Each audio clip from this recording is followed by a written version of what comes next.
Now, this is the story of Alice in Wonderland. And Alice in Wonderland, have you all read Alice in Wonderland? Everybody? It's my favourite story. And so I like to read it from time to time. And it's, I think, probably the best children's story that has ever been written. Now, I also like to read Harry Potter. I haven't got my Harry Potter tie on today, but I had it on the other day. I like to read Harry Potter because one of the characters is Professor Binns. Have you? And Professor Binns is so old and so boring that he's actually died when he was giving his lectures, and it's just his ghost that sits there and talks about the history of magic. Anyway, we'll leave that. But if you want to compare good story writing, and you compare Alice in Wonderland with Harry Potter, and Alice in Wonderland is far, far better literature than Harry Potter has ever been.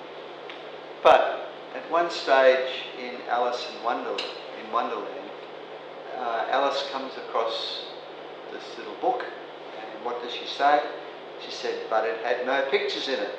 And what is the use of a book, thought Alice, without pictures? And that's true. What is the use of scientific paper without pictures? No use at all. We need pictures. So try and put a graph in every paper that you write. And if you don't put a graph or a figure in every paper that you write, at least put a couple of tables. Just having page after page of text is very, very boring. With my PhD students, I say they must have a table or a figure or a graph on every second page. Otherwise, the examiner's going to go to sleep and you'll forget to pass them at the end of it all. Okay. Very large tables can be confusing. Think about splitting it into a smaller space. If you're writing a thesis and you've got lots of large tables, never have a table that goes over one page. It should never be longer than one page. Split it up. If you need tables that are longer than one page, put a summary table there and put the bigger table in an appendix. If you're writing a paper, make it smaller tables. The pillow rule. When you are doing your thesis or writing a paper, you must always stick to the objectives of your study. So I suggest that when you are writing a paper, you write down the title and the objective and you put it on the wall where you can see it, or you can put it under your pillow and sleep with it so that you can read it in the morning when you first wake up.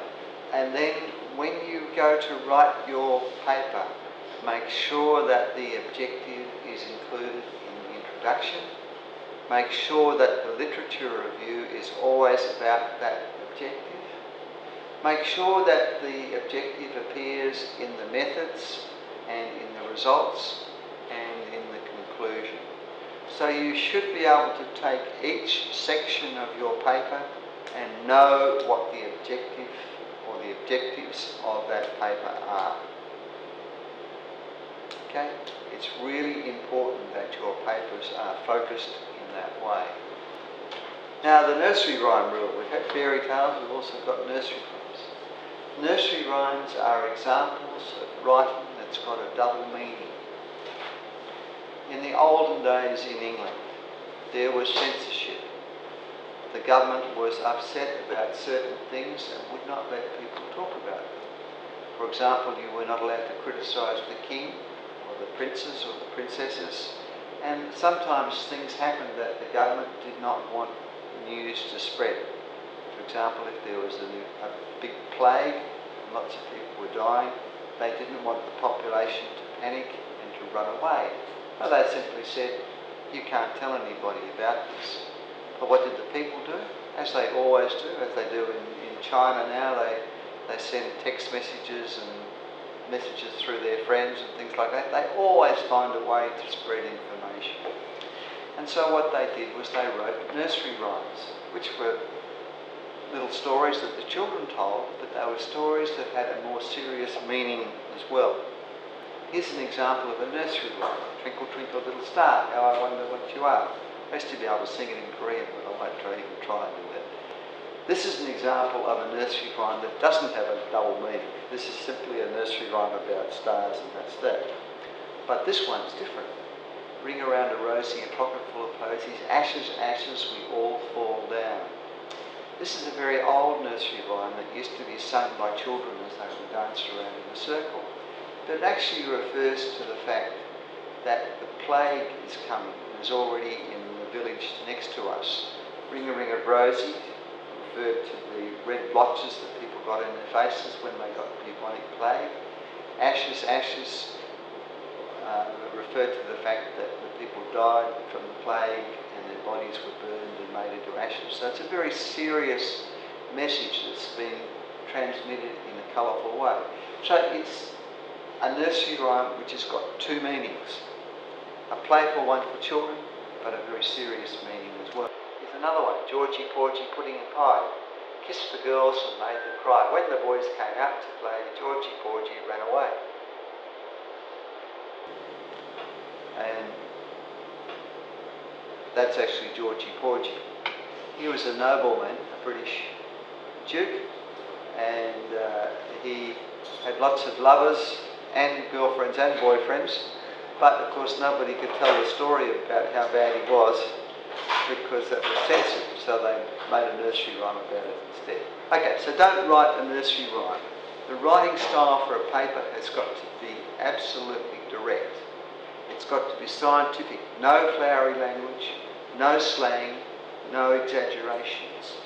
There's got to be no doubt about the meaning that you're writing, and definitely no double meaning. So don't write it like a nursery rhyme. Scientific writing must be precise, accurate, and decisive.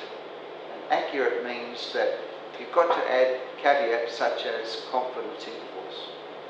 Scientific writing can also be interesting, but that's not the primary thing. It doesn't have to be interesting. That's not necessary. What's more important, it's got to be accurate. And we've talked about some of the other things there. Time waits for no man or woman, so write your paper quickly. Human at last, well, occasionally you've got space to add a few quotations about interesting things, but not often anymore. Spell checkers are great. Make sure that you use the correct spell checker. Spell checkers in the two broad categories are American and English. Our journal is English, so we use an English spell checker. Spell checkers can be really dangerous if they're not used carefully. Now, I always make my students buy themselves an English dictionary and a thesaurus. The reason being that the dictionary that is in Word, Microsoft Word, is not good enough. You must buy yourself a good dictionary and learn to use it. This is more for when you're doing your project and doing your thesis. You've really got to start writing as soon as you've got your data. As soon as you can, you begin writing. Otherwise, you put it off and then you keep on forgetting bits and pieces.